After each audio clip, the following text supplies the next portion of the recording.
Esse podcast faz parte do site Fambonanet. Acesse fambonanet.com.br.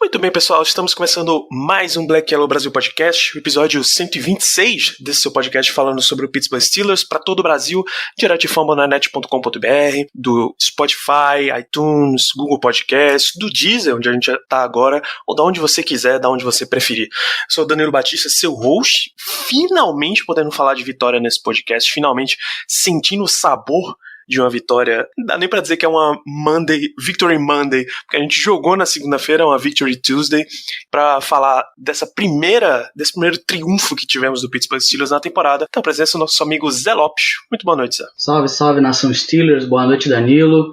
Vamos aí comentar agora a primeira vitória desse ano, de um jogo bem sólido, tanto do ataque quanto da defesa. A gente tem muita coisa bacana aí que aconteceu para comentar, muita coisa diferente, coisas que a gente já estava esperando já que acontecessem há um bom tempo. Finalmente parece que alguém lá em Pittsburgh tem ouvido o nosso podcast, ouviram nossas preces, então vamos comentar aí tudo que rolou nesse jogo de segunda. Muito bem, então, mais do que um jogo, a gente pode dizer até que foi uma dominação dos Steelers.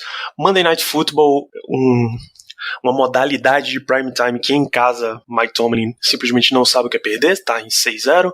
Pittsburgh Steelers 27, Cincinnati Bengals 3, e vale lembrar que quem abriu o placar foi o Bengals, então o Steelers virou o jogo com 27 pontos, que nunca teve resposta do Cincinnati Bengals. Para a gente começar a discutir esse aparente grande jogo, Zé, seu primeiro destaque positivo, porque eu sei que a gente vai ter vários para comentar durante esse programa.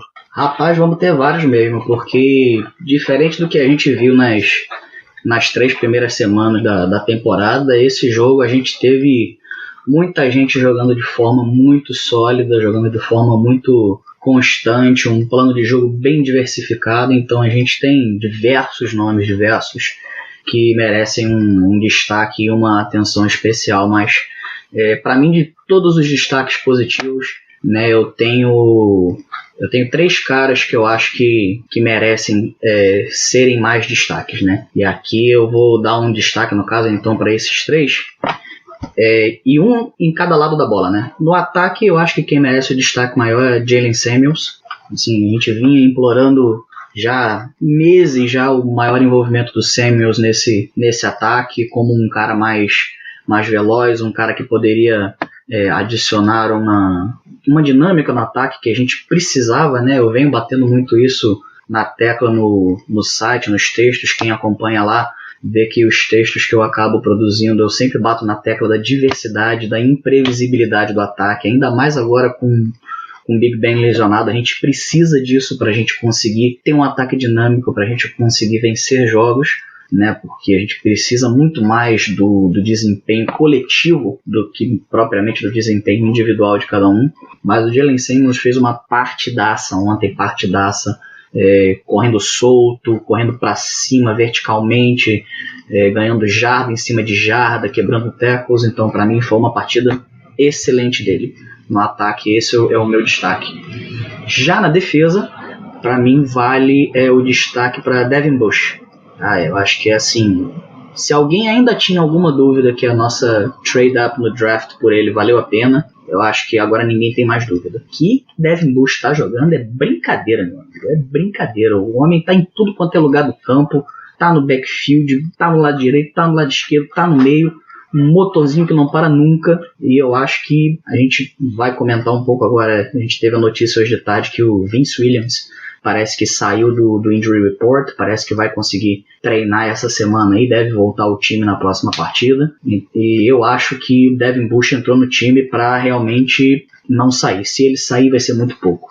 Acho que o que ele está jogando, ele não pode sair desse time. E sem ser no lado ofensivo, no lado defensivo, eu vou destacar uma pessoa do lado de coordenação, né? Eu acho que o plano de jogo ofensivo que o Randy Fichtner, nosso coordenador ofensivo, e principalmente a experiência de Big Ben estando na sideline, né, chegando junto, ajudando, passando dicas pro Rudolph, passando dicas pro Fichtner.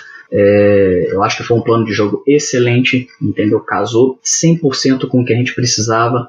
A gente ainda tem algumas coisinhas que a gente pode melhorar, né? Arriscar um pouquinho nos passes mais no fundo do campo, porque essa imprevisibilidade que eu falei do ataque proporciona a gente a isso, né? A gente deixa as defesas adversárias sempre sem saber o que esperar, o que a gente vai fazer, né? Então eu acho que a gente ainda pode melhorar um pouquinho, mas para o que a gente vinha apresentando, a gente melhorou em 1000%. Assim, adorei o plano de jogo, adorei o plano de ataque, e para mim esses foram os 3 destaques maiores que merecem um comentário maior e especial dessa partida de segunda. Pois é, eu vou reforçar esse ponto aqui sobre o esquema de Randy Fichtner, a variedade de jogadas que a gente teve. Eu vim abrir na curiosidade o snap count, não dos Steelers, mas do Bengals, para confirmar meio que uma coisa que os comentários do jogo, a transmissão da ESPN americana ontem deu, que era o seguinte: em diversos momentos do jogo, e isso se confirma no snap count, o Bengals entrava com uma formação com 5 jogadores na linha defensiva, não era um 3-4, não é um 3-4 como do Steelers, um nose tackle, 2 defensive ends mais preocupados em preencher gap e 2 outside linebackers indo por fora. Não, eram 2 defensive ends e 3 defensive tackles, uma formação bem pesada na linha defensiva, que é tradicionalmente quando você tá dizendo pro teu adversário que aqui você não vai correr. Esquece todo o teu jogo corrido, esquece todas as tuas tentativas de vir pelo meio, que já não vinham sendo um ponto forte dos Steelers nas últimas rodadas. A gente viu várias corridas de James Conner pelo meio serem furadas, e nesse jogo também, de certa forma. Então, o Bengals colocou 5 na linha defensiva, mais 2 linebackers, em vários momentos 3 até, e desafiou os Steelers se você quiser ganhar da gente, você vai ter que colocar o teu, entre aspas, calouro, quarterback, para passar essa bola, e a gente sabe que ele não tá com confiança, então vem pra cima. E aí os Steelers me colocam uma variedade de jogo com muito passe curto, né? Em determinado momento do jogo, novamente, Mason Rudolph não tinha feito nenhum passe para 5 jardas ou mais. Ele coloca uma série de jogadas em Wildcat, com o Jalen Samuels recebendo o snap direto, o Mason Rudolph alinhado como wide receiver só para constar lá mesmo, e deixa o Jalen Samuels decidir o que vai fazer, se ele entrega a bola pro Conner, se ele agarra a bola e corre ele mesmo e tal.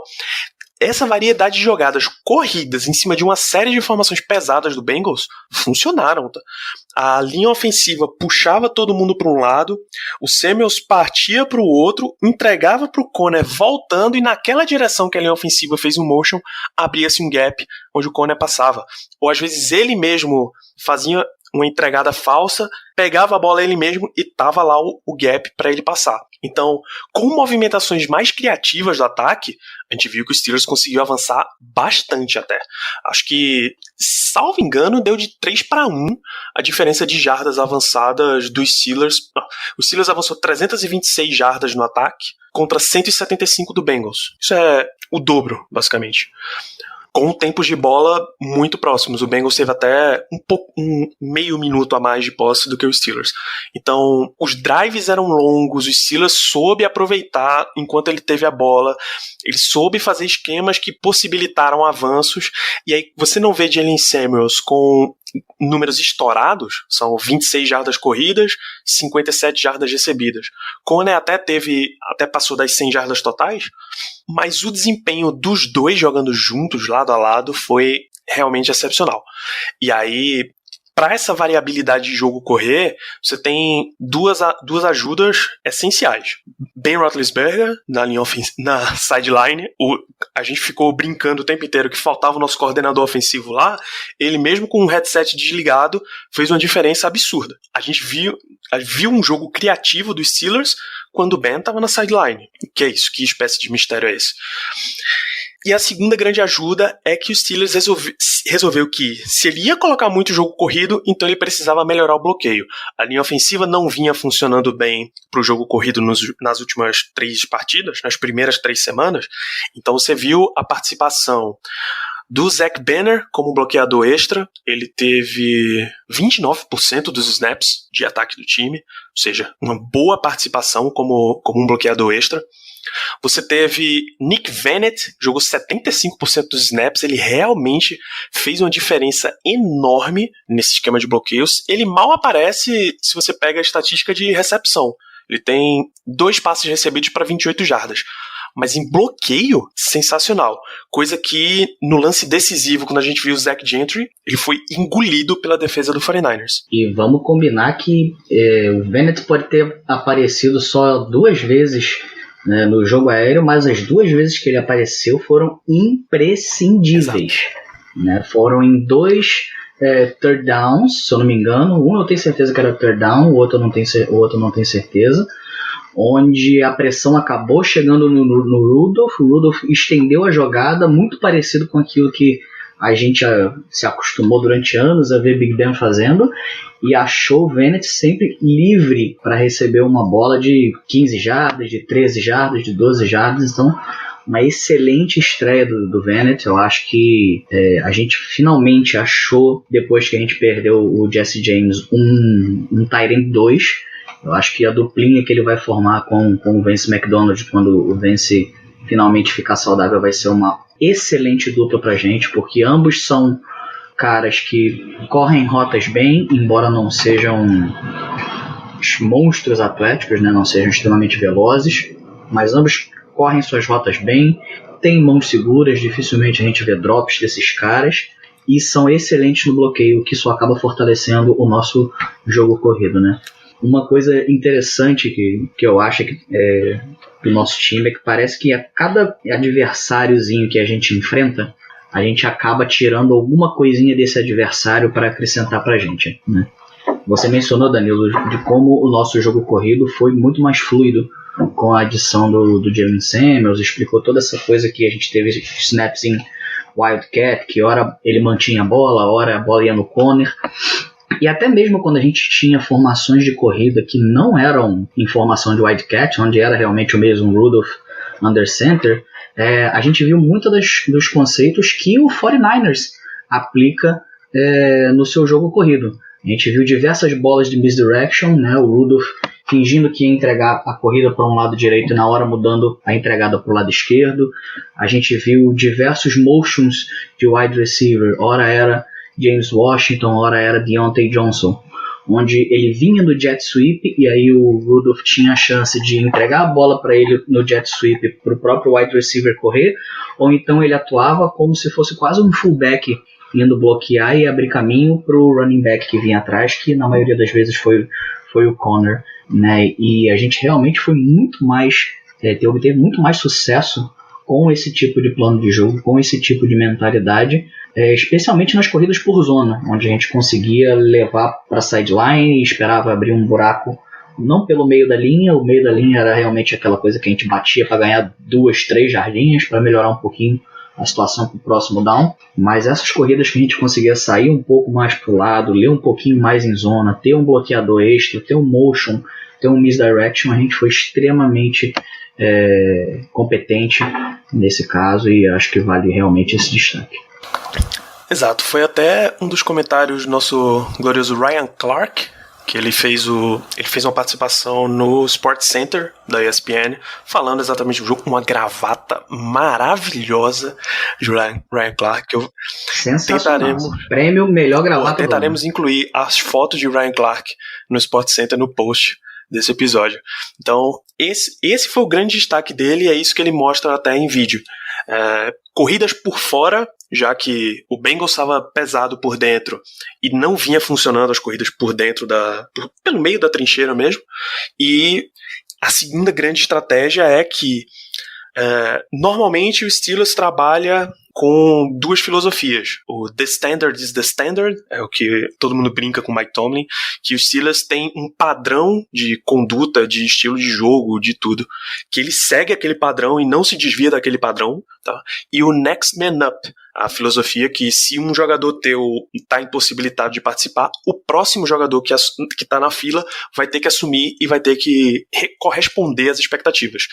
Nesse caso, no caso dessa partida, o Next Man Up é Mason Rudolph. É o quarterback que está substituindo o seu titular, veterano, tradicional já, Hall of Famer da tua franquia, Ben Roethlisberger. Dessa vez a diferença foi que pareceu um jogo preparado para Mason Rudolph comandar. Até que, mesmo que ele não tenha tido todos os snaps de ataque do time, era um jogo que estava parecendo mais tentando dar conforto para ele. Até acho que a gente ainda não viu o melhor de Mason Rudolph. A gente ainda não viu o braço que ele demonstrava ter quando era um jogador do college football, quando jogava em Oklahoma State. Mas, aos poucos, isso vai se soltando, aos poucos você vai melhorando as leituras de Mason Rudolph. E devo dizer que nada melhor como um jogo contra esse Cincinnati Bengals para essas correntes começarem a andar, essa engrenagem começar a girar. Com certeza, é um jogo que dá moral, é um jogo que ajuda você a soltar, que ajuda você a pegar confiança. Eu concordo, eu acho que a gente não viu ainda nem perto do teto que Mason Rudolph pode ser, né? E realmente o que você falou dessa adaptação do jogo, a ter mais a cara do Rudolph, é aquilo que a gente já comentou até no podcast antes do próprio jogo contra o 49ers, né? A gente não pode esquecer, gente, por mais que já seja o segundo ano de Mason Rudolph, que ele demonstrou coisas que a gente pode ficar empolgado, que a gente pode gostar bastante de ver na pré-temporada, mas pré-temporada é pré-temporada. Jogo de NFL valendo temporada regular é uma outra coisa completamente diferente, né? Por mais que ele seja esse cara que aparenta ser um cara tranquilo, que aparenta manter a calma dentro do pocket, mas não é bem assim. Ele pode aparentar, mas com certeza bate o nervosismo, bate o desespero, você fica sem saber o que fazer, você fica sem saber para onde jogar a bola, qual a melhor jogada que você pode chamar, você fica meio preso, você não consegue se soltar, e isso leva um tempo de adaptação, né? Muito por isso que a gente adotou uma perspectiva sobre a temporada de que o que vier agora é lucro, né? Porque a gente não sabe quanto tempo vai ser esse tempo que o Mason Rudolph vai precisar para realmente se soltar, para realmente estar 100% tranquilo liderando, né, uma franquia de NFL do tamanho do Pittsburgh Steelers, né? Então a gente vê evolução, isso é ótimo, entendeu? Ele ainda não chegou no teto dele, isso também é ótimo, entendeu? Mas é uma coisa que a gente ainda não pode falar, tipo, daqui a 2, 3 jogos ele já vai estar 100% calmo, 100% tranquilo e vai estar com o comando total do ataque. Não é bem assim.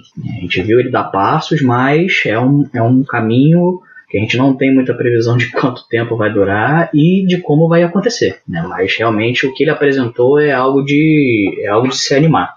Pois é, então a gente comentou bem, eu imagino, toda a variedade do nosso ataque, tudo que a gente viu de positivo pro nosso ataque. A gente até vai voltar nele, eu pelo menos pretendo voltar nele quando a gente for falar em pontos negativos do jogo. É óbvio que um outro ponto negativo que é necessário ressaltar aqui é o desempenho defensivo dos Steelers, especialmente em termos de pressão. Cam Hayward, 2 sacks e meio, TJ Watt, 1 sack e meio. Aliás, Cam Hayward, 2 sacks e meio, 3 QB hits. Ponto negativo não, né, Danilo? Ponto positivo. Ponto negativo, a gente volta para ataque, a gente precisa ressaltar o ponto positivo da defesa. Positivíssimo, inclusive. Isso. TJ Watt, 1 sack e meio, mais 3 QB hits. Devin Bush, 1 sack e 1 QB hit. Bud Dupree conseguiu 1 sack, um strip sack, na verdade, e 1 QB hit. Tyson Alualo, mais 1 sack, também 1 QB hit. Javon Hargrave, 1 sack. Então, uma série de jogadores conseguiram pressão. Curiosamente, o que vinha sendo o melhor da nossa defesa, Stephen Tuitt, não teve o sack dele no jogo, mas 2 pancadas em cima do Andy Dalton, apanhou bastante nessa partida. Então, muitos jogadores conseguiram fazer essa pressão e conseguiram concluir a pressão que eles começaram.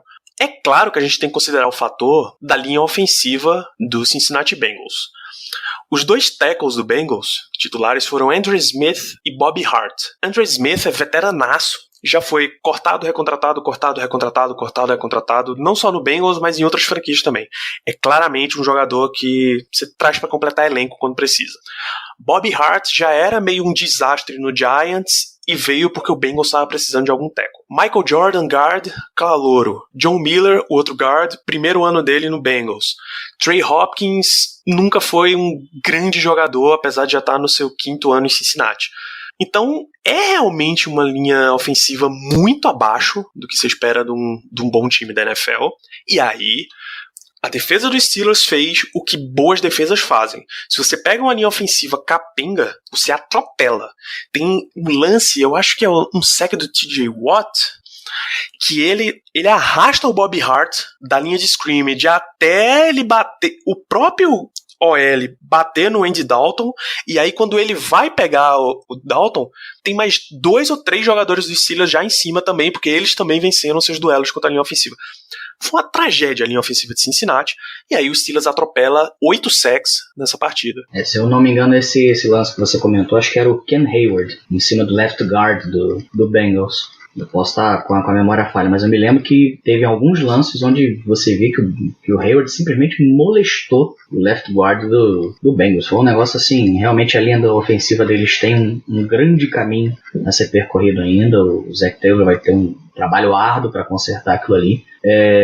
Ainda mais tendo o azar de logo no começo do ano, antes mesmo da pré-temporada, né, os caras draftaram um left tackle que tinha tudo para ser uma das grandes estrelas da liga, e o Jonah Williams simplesmente se machuca, perde a temporada inteira. Então é uma infelicidade aí. Essa linha ofensiva podia estar um pouquinho melhor, mas mesmo assim ainda precisa de muito trabalho para os próximos anos, e a gente fez exatamente como você falou. A gente pega alguém com uma linha ofensiva fragilizada, a gente tem que jantar os caras, e foi isso que a nossa linha defensiva fez. Quando a gente vai para um jogo e a gente vê que até Tyson Alualo teve um sack, é porque o negócio foi relativamente fácil pra gente. É isso, uma excelente participação da nossa defesa. Chegou num ponto em que você podia botar Ola pra jogar, você podia botar Jaron Elliott pra jogar, jogadores realmente, Cam Sutton em várias participações. Você realmente aproveita que a situação tá bem favorável e você deixa outros jogadores ganharem ritmo de jogo aqui. Ó. Ola com 16% dos snaps de defesa, Elliott com mais 13%. Então deixa esses jogadores que participam menos aparecerem. Infelizmente a gente não viu Ulysses Gilbert, que é um tipo de jogador, Ulysses Gilbert, Cam Kelly, que é um tipo de jogador que efetivamente precisa estar ganhando snaps para ir evoluindo na sua carreira. Infelizmente esses não participaram, mas o Steelers jogou sério pro jogo, e aqueles mesmos jogadores que normalmente têm 100% de participação dos snaps tiveram 100% nessa partida. Não participaram pelo menos nos snaps defensivos, né? Porque ao menos o Gilbert, se eu não me engano, eu percebi tendo snaps no Special Teams, e já não é de hoje, já tem alguns jogos que ele vem contribuindo de uma forma bem boa no Special Teams, né? Tackles seguros, extremamente veloz, né? Ele, assim como o Devin Bush, a gente esquece um pouco disso, porque a gente, né, tá em toda a hype do Devin Bush, mas o Ulysses Gilbert também é um linebacker que correu 4.4, tá? Então ele também é veloz, é tão rápido quanto o Bush, então é um nome aí que a gente pode ficar de olho pro futuro, que com certeza ainda vai servir muito pra gente, se ele tiver chances aí mais pra Isso, frente. e até porque no fim das contas é mais divertido em pré-temporada, que é quando essa galera que tá mais embaixo no roster joga, é mais divertido assistir Ulysses Gilbert jogando e ver qual é a expectativa do cara, do que ver os Tyler Matakevich e Anthony Chicklo e etc. Muito melhor ver esses caras. Com certeza, e por sinal o próprio Gilbert teve uma pré-temporada excelente, né? Todos os jogos que ele participou na pré-temporada, os snaps dele, ele foi extremamente competente, extremamente boas partidas, que realmente animaram a gente talvez ver um pouco dele mais pra cima, mas como é calouro, tá chegando agora, pique de final de draft, então ainda vai demorar um pouquinho ainda pra ele entrar realmente na rotação desse time. Já a nossa secundária nem foi muito exigida, no normal dela a marcação estava bem boa, provando inclusive que a gente dominou o Bengals, tá? Foram só 3 pontos marcados, a gente efetivamente não cedeu, a defesa não cedeu nenhum touchdown, e óbvio, setor nenhum do time cedeu touchdown, foram só 3 pontos. O Andy Dalton teve 21 passes completados de 37 tentados, 171 jardas, nenhum touchdown e uma interceptação. Não jogou aparecer pra nada. É o que é excelente, né? Quando a gente vai comentar sobre um jogo e a gente não tem absolutamente nada para falar da nossa secundária, eu pelo menos considero isso uma apresentação extremamente positiva.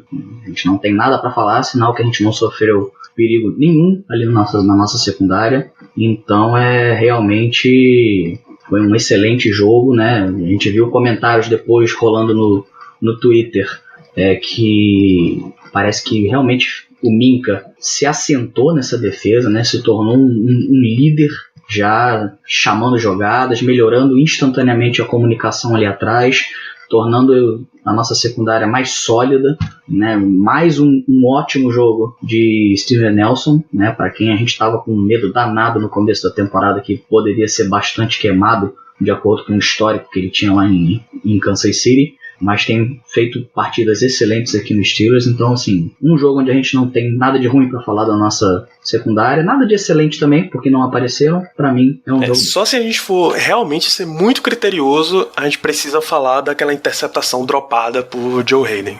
A bola tava na mão, certinha, encaixada, e ele caiu e largou, o que configura passe incompleto. Sim, teve uma também, se eu não me engano, de Mike Hilton, acho que foi no terceiro ou no quarto já, que a bola também escapou da mão dele, ele estava com a bola na interceptação na mão, e ele também não conseguiu fazer a interceptação, mas eu acho que em questão de turnovers, a nossa defesa está até bem, muito por causa, claro, que né, os números do jogo contra o 49ers inflaram muito a nossa estatística de turnovers, mas...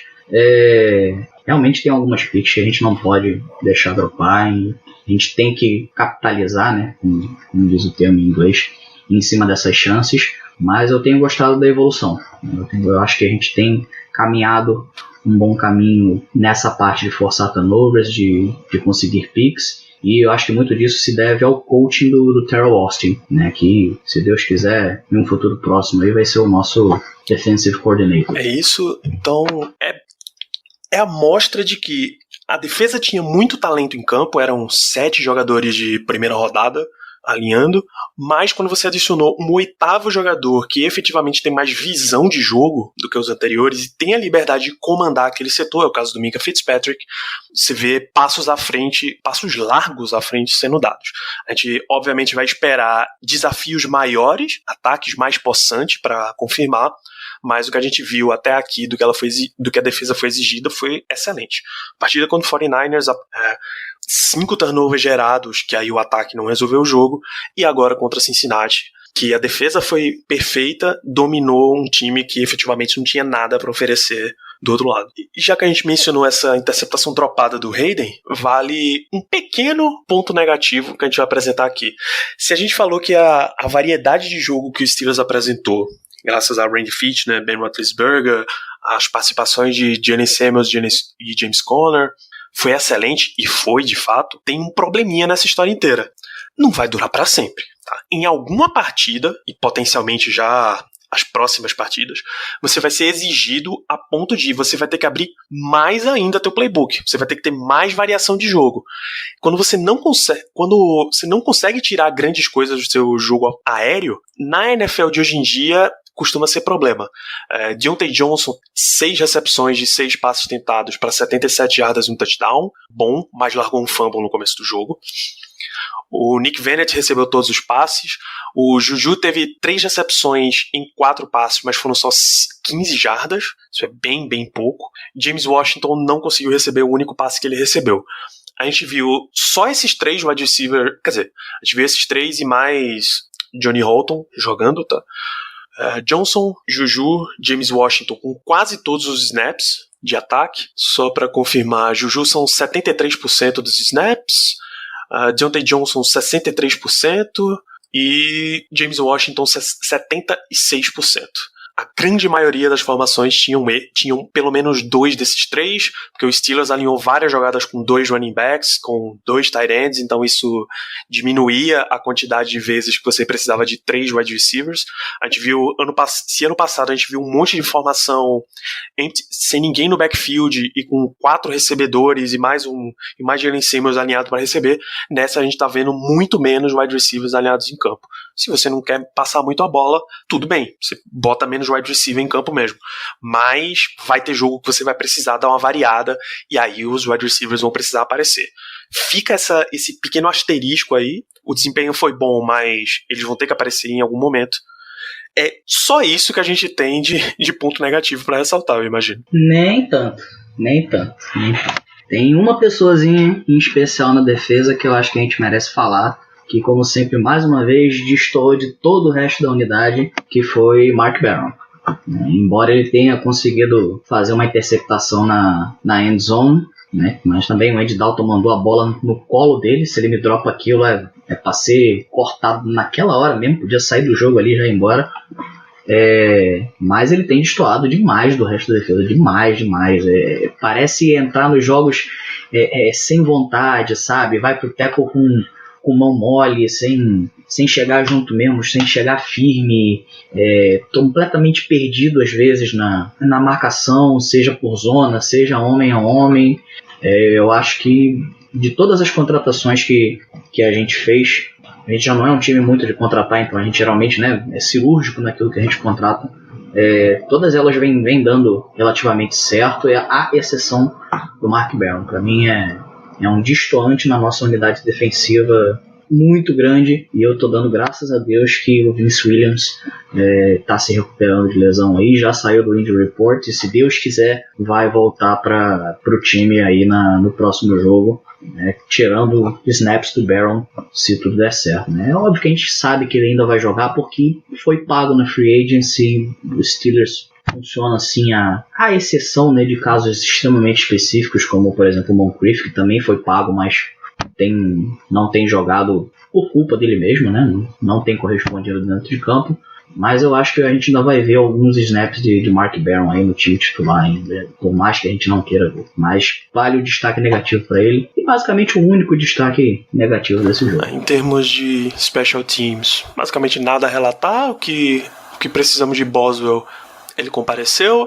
Jordan Berry até tirou um punch ou outro enorme ali da cartola, mas é o Jordan Berry de sempre. E acho que o jogo de retorno é que vale mencionar, né? É exatamente isso que eu ia falar. O jogo de retorno vale mencionar.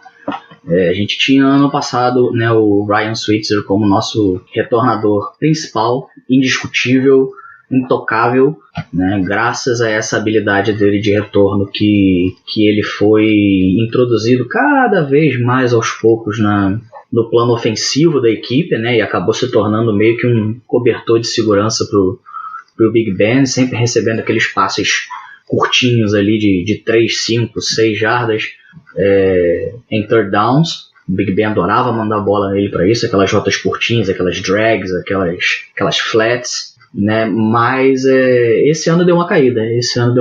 O jogo de retorno dele para mim não tá bom. Ele tá enterrado também lá no fundo do depth chart, né? Assim como o Moncrief, né? O que faz com que a gente tenha um depth curto, um wide receiver, né? Que a gente tem que ficar usando os mesmos 3 recebedores, como você bem destacou agora há pouco, na maioria das nossas formações de ataque, o que acaba cansando os nossos jogadores, né? Mas não tá bom não tá, o Switzer não tá legal não, tanto que a gente já vê no decorrer das partidas mesmo, né? O Switzer começa retornando chutes, começa retornando punts, mas ao decorrer da partida entra o Johnny Holton para retornar chutes no lugar dele, entra o Deontay Johnson para retornar punts no lugar dele, e aí a gente não ouve mais falar do Switzer o resto do jogo.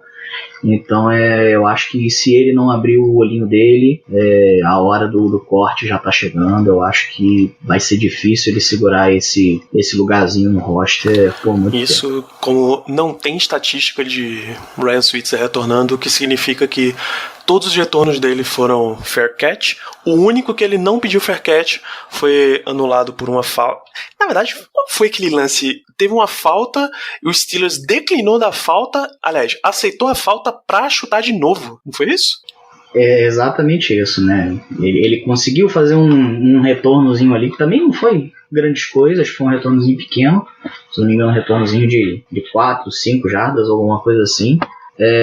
Só que teve uma falta na jogada, e como punição para a falta, ao invés de aceitar a penalidade das jardas, o Steelers escolheu para chutar de novo. Então a gente até comentou isso no QG lá, né, que na hora que a gente viu o Mike Tomlin tomando essa decisão, a gente falou, virou treino realmente, né, a parte séria do jogo acabou aqui, né, o Steelers agora tá usando esse jogo para testar o depth dele e ver em quem realmente ele pode confiar para as mais diversas situações, né? E realmente mandaram chutar de novo, o Switzer tentar retornar de novo, e acabou resultando numa fair catch de diversas outras que ele teve durante a partida. Muito bem, o Steelers precisou testar em quem ele pode confiar, quem é que está apto para as próximas partidas, mas a gente sabe em quem a gente pode confiar aqui no Black Yellow, que é você, amigo ouvinte, você, amigo seguidor do Black Yellow. Mais uma vez a gente tem o nosso tradicional bloco de perguntas e vocês compareceram.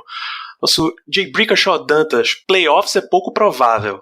Você acha que é um ano para observação e desenvolvimento de jogadores, ou a gente efetivamente vai ficar nessa briga por playoff?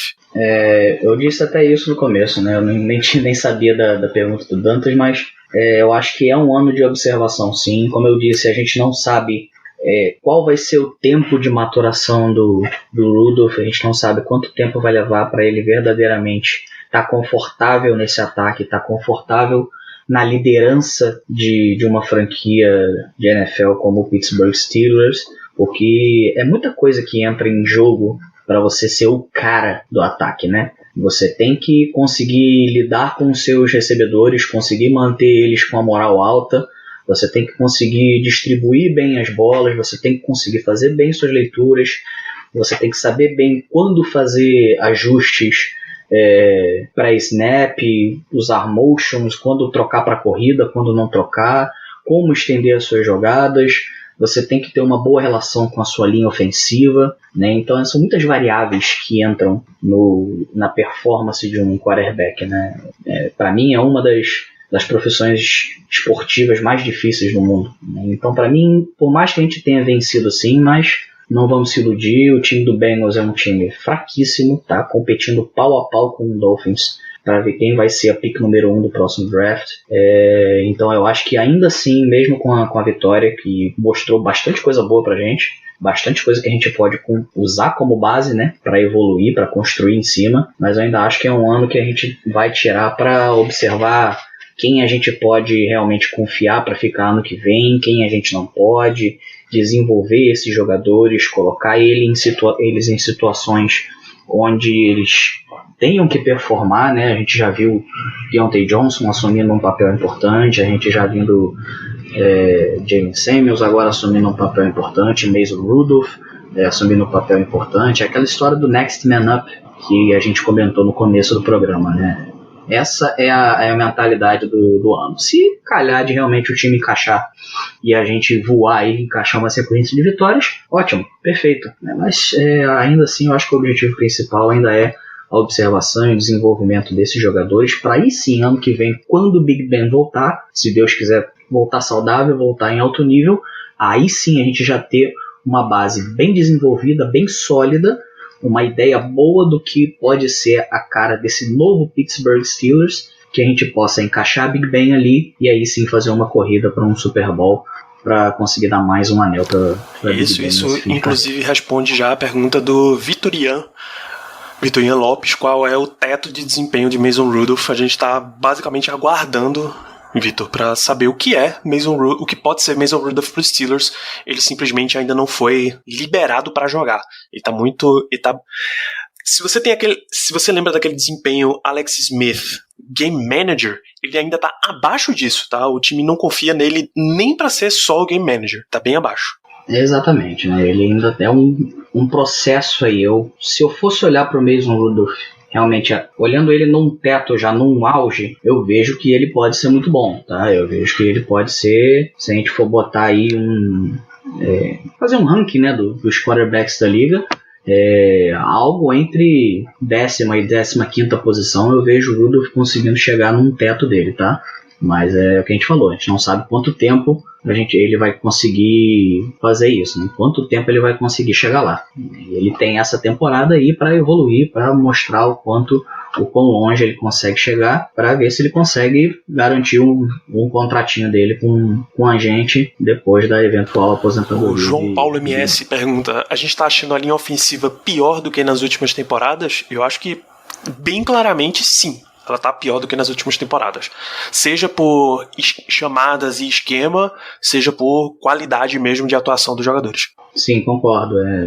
A gente não diria bem pior. A gente teve uma melhora considerável, né, nesse jogo contra o Bengals, até porque o pass rush do Bengals é bem deficiente, né? Eles têm ali uns 2 ou 3 jogadores que conseguem chegar junto, mas tirando isso é bem fraco. Mas a gente está sentindo muito a saída do Mike Munchak, né?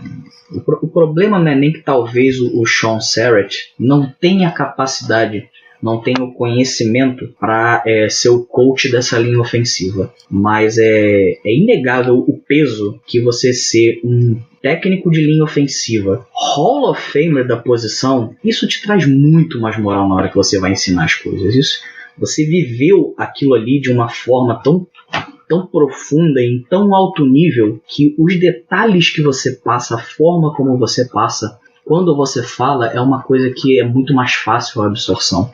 Então eu acho que a linha ofensiva ainda está demorando para entrar nessa dinâmica com o Sarrett. Não sei também quanto tempo vai demorar para entrarem nessa dinâmica, mas eu vejo que a gente deu uma caída no nível sim da nossa linha ofensiva, tanto na proteção ao passe quanto no jogo corrido. Muito bem. Bruno Lopes, quais as nossas expectativas para a temporada e alguma coisa mudou depois do jogo de ontem? Respondendo rápido, Bruno. Sim, alguma coisa mudou. O Steelers estava em 0-3, o que dava 1% de chance de classificação aos playoffs. Quando você passa para... A gente estava em 0-3. Quando você passa para 1-3, as suas chances sobem para 15%. É uma diferença considerável. Exatamente. É considerável e, como eu disse, eu acho que o que a gente viu ontem anima bastante, tá? É uma base boa que a gente construiu, uma diversidade boa, algo que a gente pode facilmente expandir em diversos outros conceitos de spread offense, de zone run, até de, né, uma goal offense, né, onde a gente simplesmente vai em passes mais profundos. Então deu uma mudada sim, deu uma mudada na perspectiva, mas mesmo assim eu acho que, por mais que tenha tido esse pulo considerável, né, eu acho que a gente ainda tem que esperar os nossos desafios que vão ser mais difíceis, igual por exemplo a gente tem agora na sequência no domingo o jogo contra o Ravens, né? Eu acho que esse vai ser um bom termômetro pra gente ver realmente o pé em que está esse time. Só para confirmar, essa fonte é do Pro Football Reference sobre times desde 1990 a 2013, as estatísticas deles e a porcentagem deles que foi aos playoffs. Em 0,3 você fica em 2%, não 1, como eu disse. Em 1,3 você fica em 15%. Se você sobe para 2,3, já sobe para 22%. Então você já começa a voltar a figurar entre times que podem surpreender e chegar nos playoffs. E por fim, se o Steelers ganha esse jogo domingo do Ravens e o Baltimore Ravens perde o jogo dele do Monday Night pro São Francisco, empatou. O Steelers fica ali junto no topo, com todo mundo com 2 vitórias. O Steelers com 2, o Browns com 2 e o Ravens com 2, mas o Steelers fica na frente porque teria 2 vitórias dentro da divisão. Então não tá longe a liderança da divisão, e se você tá na liderança da divisão, você tem uma vaga nos playoffs. Isso é garantido. Felipe Salchuk, o que esperar do ataque do Fitner depois do brilhante plano de jogo ontem? Vai parar por aqui ou continua se reinventando? Eu espero que não pare, né? Como eu disse no começo do programa, eu acho que a chave daqui para frente para o nosso ataque é ser dinâmico, é ser imprevisível, porque é aí que a gente vai conseguir extrair o máximo dos nossos jogadores, né? Você comentou um pouco atrás da divisão de snaps dos nossos wide receivers, né? Onde a gente, na sua grande maioria, usa 2 dos nossos 3 principais, né? Ou o Juju, ou o James Washington, ou o Deontay Johnson, né? Uma combinação de 2 aí desses 3. E o bom é que esses caras oferecem muita flexibilidade pra gente, né? O Juju a gente pode alinhar ele inside, pode alinhar ele outside, pode alinhar ele no slot. O James Washington a gente pode alinhar ele no Z, no inside, e pode alinhar ele no slot. O Deontay Johnson a mesma coisa, a gente pode alinhar ele no outside, no X, ou a gente pode alinhar ele no slot. E tanto o Juju, quanto o Deontay Johnson, quanto o James Washington são bons em jogadas de motion, né? Tanto seja para criar um bloqueador extra no próximo nível, quanto para partir nessa rota no meio do movimento de motion, né?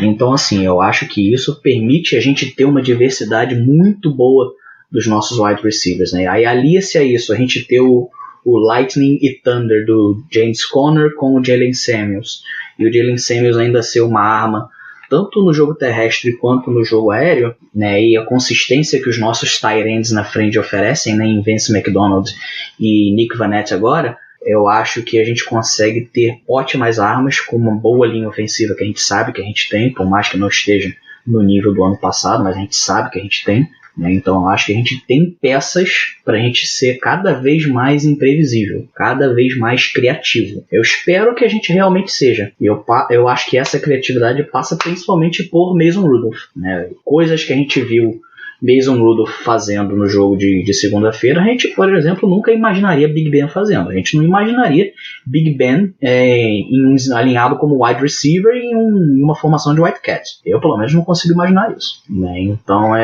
com o Mason Rudolph, eu acho que a gente ganha mais nessa abertura. Eu acho que o próprio Big Ben enxerga isso, né? Ele incentiva essas novas formações que o Mason Rudolph está acostumado, gosta, e que são frutos diretos, né, da passagem recente dele pelo college, né? A gente viu o nosso ataque ontem, parecia muito um ataque de college, né, abusando do jogo corrido, ora com o running back 1, ora com o running back 2, um monte de jet motion para lá e para cá, ora era um wide receiver, ora era outro. Então eu acho que isso tem que continuar, e muito disso passa pelo Mason Rudolph ficando cada vez mais confortável no nosso ataque, e o Big Ben realmente incentivando cada vez mais ele e sendo uma voz aliada a ele contra o Fichtner, porque eu acho que o Fichtner ainda é uma mente muito Fica conservadora. a pergunta do Diego Evaristo, então, depois da atuação de Big Ben como coordenador ofensivo ontem, já pode demitir Randy Fichtner? A gente achava que já podia demitir desde antes do Big Ben voltar, né? Por mim, com certeza, por mim há muito tempo. Eu acho que o Randy Fichtner, ele funciona muito bem como um técnico de quarterbacks, né? Ele sabe passar boas instruções para quarterbacks, mas num nível mecânico, né? Num nível de leitura, tipo, se isso aqui se abrir, você faz isso, esse passe você dá dessa forma, desse jeito, o posicionamento da bola nesse tipo de situação tem que ser aqui, mas como mente criativa, como mente de formar playbook, eu não vejo o Randy Fichtner se adaptando muito a essa função, tá? Ele fez um ótimo trabalho ano passado, mas eu acho que foi muito ótimo trabalho justamente porque tinha o Big Ben no comando, né? E muitas vezes o Fichtner chamava alguma coisa e o Big Ben mudava completamente ali no huddle e na linha de scrimmage para snap.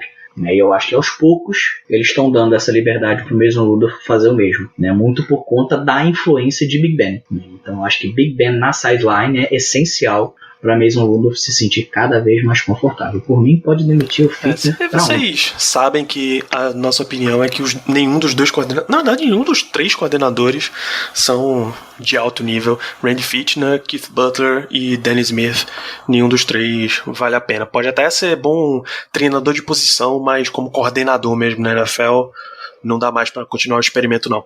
Sim, exato. Como treinadores de posição, os três são excelentes. Os três. Dan Smith, Keith Butler e Randy Fichtner. Mas como coordenadores de unidade... Difícil. E aí, Fernando Moura, sua pergunta sobre as chances de Butler sair no final do ano... vão bater os números de defesa e dizer, ok, olha esses números de defesa, ele tá correspondendo. Se a defesa dos Steelers for dominante até o fim da temporada, como foi nesse jogo, aí ele tá garantidaço e começa a figurar até entre bons nomes de coordenador defensivo. Os caras vão dizer, olha aí o que ele tá fazendo com a defesa dos Steelers há tanto tempo e tal. O que, nossa senhora, eu botaria a mão pro céu se alguém resolve vir atrás de Keith Butler pra head coach porque viu a defesa dos Steelers tendo alguma dominância. Cara, seria de agradecer para todos os santos. Eu acho que é bem remota, para não dizer basicamente impossível, a chance de qualquer um dos nossos coordenadores serem demitidos no final do ano, né? Eu acho que tudo isso foi sacramentado quando o contrato de Mike Tomlin foi estendido até a mesma duração do final do contrato de Big Ben. Tá? Eu acho que quando o Big Ben aposentar vai ser o grande rebuild do nosso coaching staff, do nosso front office. Né? Vai aposentar Big Ben, aí junto vai sair Mike Tomlin, vai sair Kevin Colbert, vai sair todos os coordenadores ofensivo, defensivo e special teams, e aí vão dar liberdade para o novo head coach, seja lá quem a nossa diretoria vai escolher, mas vão dar liberdade para esse novo head coach aí sim montar os caras que ele se sente confortável como coordenadores ofensivos, como coordenadores defensivos. E eu acho que um dos grandes nomes que tem a chance de assumir essa questão, pelo menos da coordenância defensiva, é o Teryl Austin, né? A gente já comentou isso já em diversos outros podcasts, né? Ele chegou como um assistente técnico, então é meio que um faz-tudo para ele permear ali por todas as nuances da comissão técnica. Então, hora ele está junto com o Tomlin, vendo como é que é ser um head coach, hora ele está perto do Butler, agindo no plano defensivo, hora ele está treinando a secundária, né, melhorando a questão do turnovers, o que a gente já vê que já melhorou, né, então eu acho que para ele pelo menos é um passo natural ele vir a ser o nosso próximo coordenador defensivo. Como coordenador ofensivo e special teams, eu não faço a menor ideia. O Gustavo Beleze, na última temporada o grande problema da defesa era conseguir turnovers. A gente pode considerar que isso foi resolvido para esse ano, né, Gustavo? Tem boas perspectivas, tá? O time tá mostrando que tá conseguindo gerar turnovers e, claro, esse a gente atribui diretamente ao trabalho de Terry Austin. Os jogadores vão mais buscando forçar fumbles e na segurança, tá? Não é você tá com o tackle garantido, você larga o tackle para tentar um fumble. Não, o cara tá realmente seguro no tackle e aí ele tenta forçar o fumble. Interceptações estão começando a aparecer, coisa que na temporada passada não tinha. Então esse trabalho do Terrell Austin tá realmente positivo nesse sentido. Não dá ainda para carimbar que a defesa agora consegue gerar turnover, porque a gente viu em 2 jogos. Em 2 jogos isso nem aconteceu, isso mal apareceu. Então, melhorou, não vamos ainda bater o martelo de que ela está resolvida. Concordo totalmente com você, Danilo. Acho que a gente apresentou uma ótima melhora, né? A tendência é que melhore ainda mais, mas acho que ainda não dá para bater o martelo de que o problema está completamente resolvido, somos ótimos em turnovers agora. Não, ainda é um trabalho em progresso. Vamos ver o que esse time apresenta nas próximas semanas.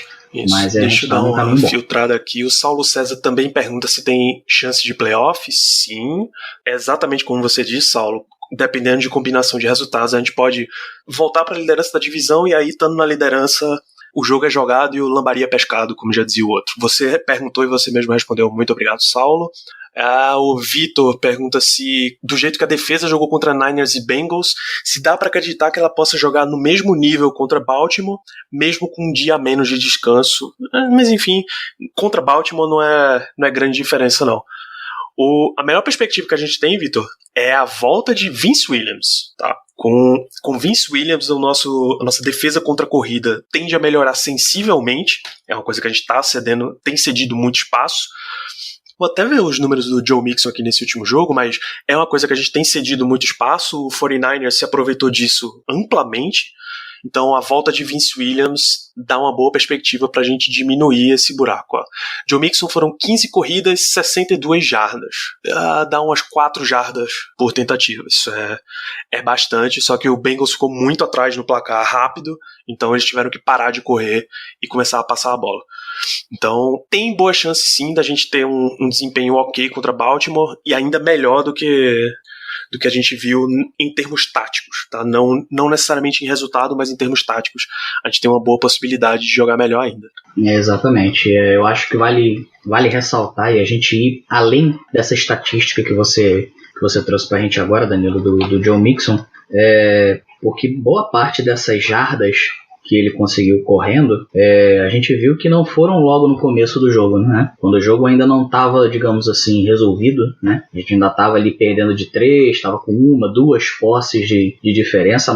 A gente via a nossa defesa muito bem contra o jogo corrido, né? Por diversas vezes a gente viu o John Mixon sendo parado atrás da linha de scrimmage, né? Diversos jogadores nossos, tanto de linha ofensiva quanto linebackers, tiveram diversos tackles for loss, né? E a partir do momento que realmente o Bengals teve que virar essa chave de parar de insistir na corrida, né, e partir um pouco mais para o passe, Aí eu acho que foi quando a nossa defesa respondeu, também teve essa mudança de focar mais no passe. E aí quando a gente focou mais no passe, a gente acabou abrindo mais o jogo corrido para eles. E aí foi quando o Joe Mixon acabou conseguindo ter um pouco mais de sucesso e chegar nessa média de 4 jardas por carregada que você trouxe. Então acho que enquanto o plano de jogo ainda foi parar a corrida, né, como a gente viu o Ken Hayward, TJ Watt falando depois da derrota contra o Niners, né, que a gente precisava ter uma defesa que parasse melhor o jogo corrido, enquanto o plano de jogo foi esse, eu acho que a gente foi bem competente naquilo que a gente fez. E a volta do Vince Williams é extremamente importante para a gente fazer isso contra o Ravens, né? Porque a principal arma deles, com certeza, é o jogo corrido, não só dos ótimos corredores que eles têm, de running backs, como também do próprio Lamar Jackson, que a gente sabe que é uma arma terrestre. Tem mais uma pergunta que a gente vai acabar tendo uma resposta meio profunda, então vou dar uma passada rápida nas outras perguntas em que a gente recebeu aqui. Tá, o Leonardo pergunta: o quão sólida é a melhora no ataque dos Steelers, considerando também que a defesa do Bengals não é grande coisa? Leonardo, é sólida a melhora, porque a gente saiu de nada pra alguma coisa, tá? Não tinha nada funcionava. A gente viu alguma coisa, coisas positivas no ataque. Drives caminhando, então a gente viu alguma coisa. E sim, a defesa do Bengals não apresentou grande desafio nesse jogo, até porque a solidez da defesa do Bengals é a secundária, que foi o ponto que a gente acabou nem explorando deles. Então, deixa isso quieto. Matheus, se o time jogar domingo como jogou ontem, temos chances no domingo? Se por jogar como jogou ontem, caso nesse Monday Night Football você quer dizer dominância total, é óbvio que a gente tem chances no domingo. Tá?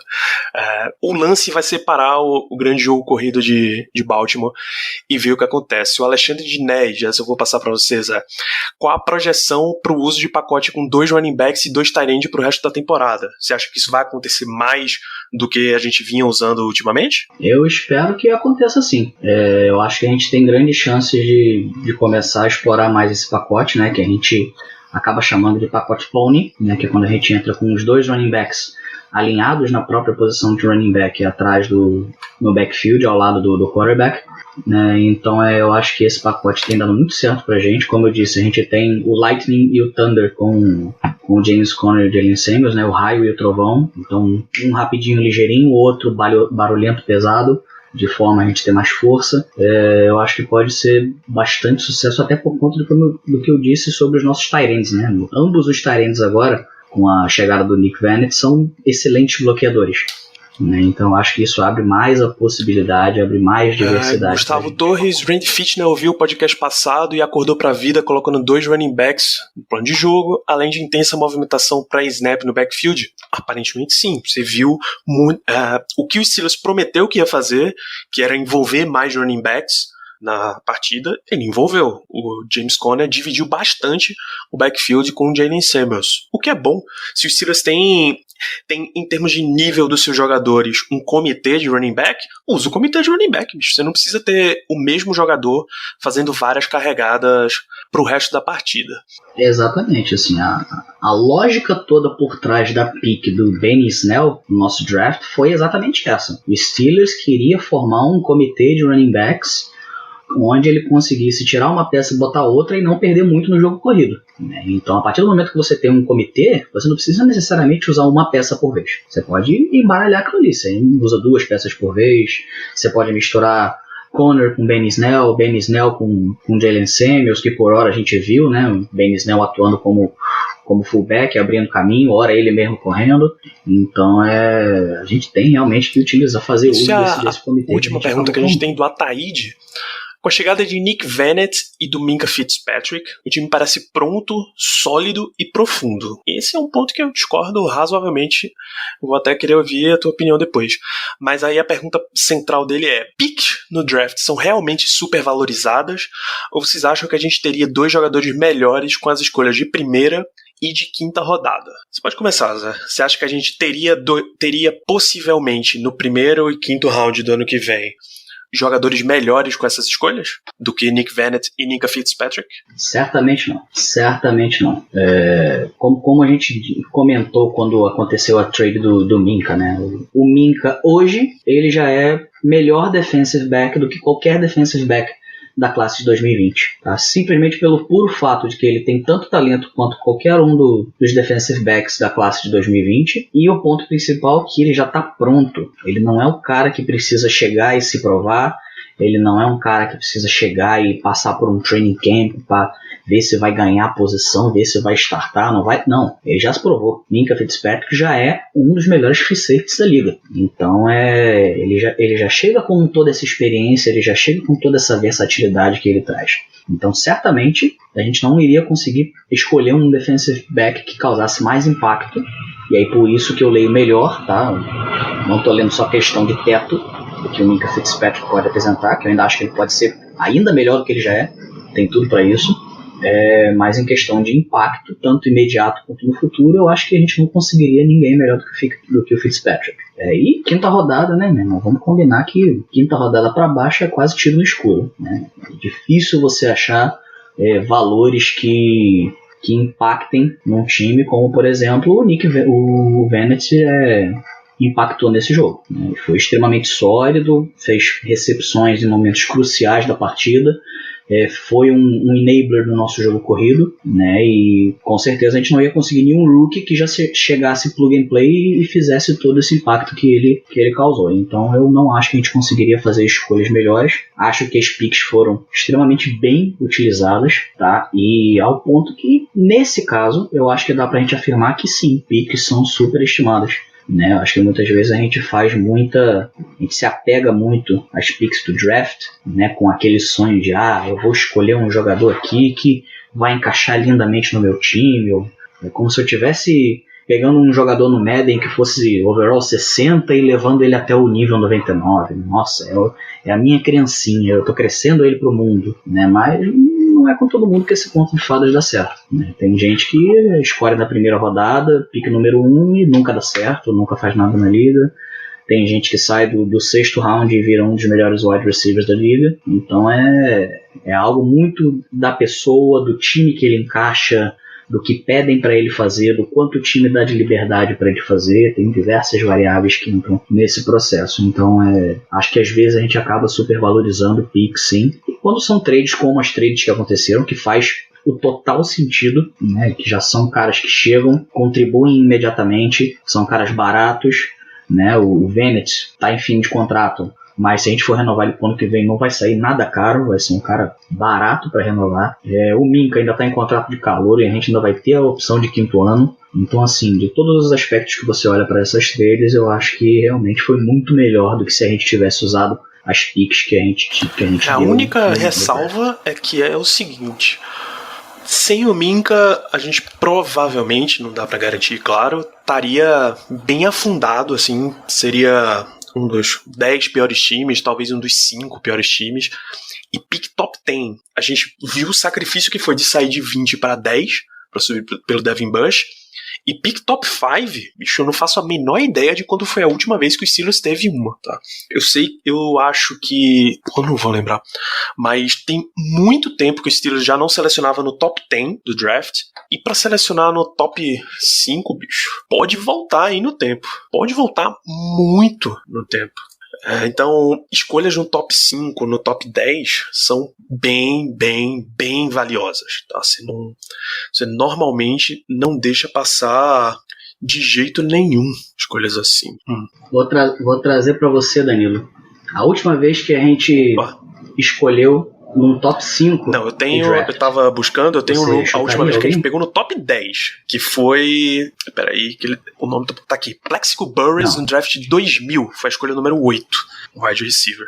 Mas de top 5, não. Sim. Mas e top 5? Porra, não chuta ninguém? Nem Ben Roethlisberger foi escolhido no top 5. Cara, se não foi Marquise Pouncey que não tava aqui, eu não faço a menor ideia de quem foi. Terry Bradshaw foi a nossa última. Foi a última escolha top 5. Em 1970. Que foi a primeira escolha geral. Top 1, por sinal. Jesus, que foi em 1970. Depois disso, a gente não escolheu mais no top 5. A pick mais alta que a gente teve depois disso foi uma pick número 7 para Tim Worley em 1989, running back. Uau. Exato. Mas pra você ver como picks no top 10 faz diferença, olha o tipo de jogador. Terry Bradshaw, Rod Woodson em 87 foi a escolha número 10, tá? São jogadores de altíssimo nível, geralmente, quando você seleciona no top 10. Quando você sabe o que tá fazendo e seleciona no top 10, geralmente você tem ótimos jogadores. Então, com essa ressalva de que escolhas no começo do draft são bem valiosas, geralmente a turma supervaloriza pick, sim.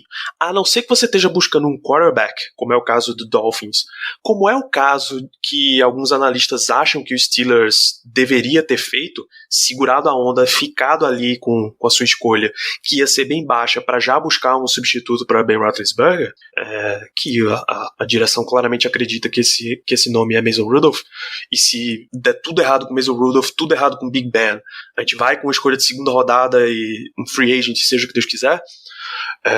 Tirando esses pontos, piques geralmente são super valorizados mesmo. Muito bem, Zé. Passamos por todos os comentários que a gente tinha para fazer sobre Steelers e Bengals, as perguntas da nossa audiência. Muito obrigado a você, amigo ouvinte, que toda semana lota a nossa caixa de entrada lá no Twitter, @BlackYellowBR, com perguntas. E vamos pro bloco final desse programa. Matchups pro nosso próximo jogo, recebendo Baltimore. São efetivamente 2 partidas seguidas no Heinz Field e que teremos transmissão da ESPN. Matchup pro próximo jogo, suas considerações finais. Pro próximo jogo, eu acho que os matchups que a gente tem que ter mais atenção passam por 3 pontos, basicamente. Acho que 2 pontos de defesa e 1 ponto de ataque. O ponto de ataque, para mim, é a gente conseguir, mais uma vez, estabelecer o nosso jogo corrido. Eu acho que isso é essencial. Eles têm uma excelente defesa contra a corrida, mas a gente conseguindo estabelecer o nosso jogo corrido, a gente abre espaço para a gente abusar do nosso passe de curta e média distância. Então eu acho que para a gente conseguir fazer o nosso ataque mover, passa mais uma vez pelo uso do Jalen Samuels, acompanhado do uso do James Conner, não necessariamente nos mesmos moldes que a gente viu nessa última partida contra o Bengals, mas expandindo em cima dessa base que a gente criou. A gente pode fazer muito mais com tudo isso que a gente mostrou na segunda-feira. Os outros 2 pontos que eu acho que merecem destaque são a gente parar o jogo corrido deles. Baltimore, se eu não me engano, tem o melhor jogo corrido da NFL no momento, em termos de estatísticas. Eu posso estar falando besteira, mas se não é o melhor, com certeza é um dos melhores. O Ingram está jogando demais, Lamar Jackson é sempre uma arma terrestre, eles têm um bom reserva em Gus Edwards, tem pessoas velozes no ataque, então é um ataque muito dinâmico que o Harbaugh conseguiu montar em Baltimore. Acho que a gente tem que conseguir manter mais uma vez um jogo defensivo contra a corrida sólido, de forma que a gente realmente consiga conter o Lamar Jackson. E isso vai ser o ponto essencial da defesa. E ao ponto que a gente conseguir conter o Lamar Jackson, ou se a gente não conseguir e eles estabelecerem um jogo corrido em cima da gente, eles vão começar a usar e abusar da velocidade dos wide receivers que ele tem, principalmente Miles Boykin e o Hollywood Brown.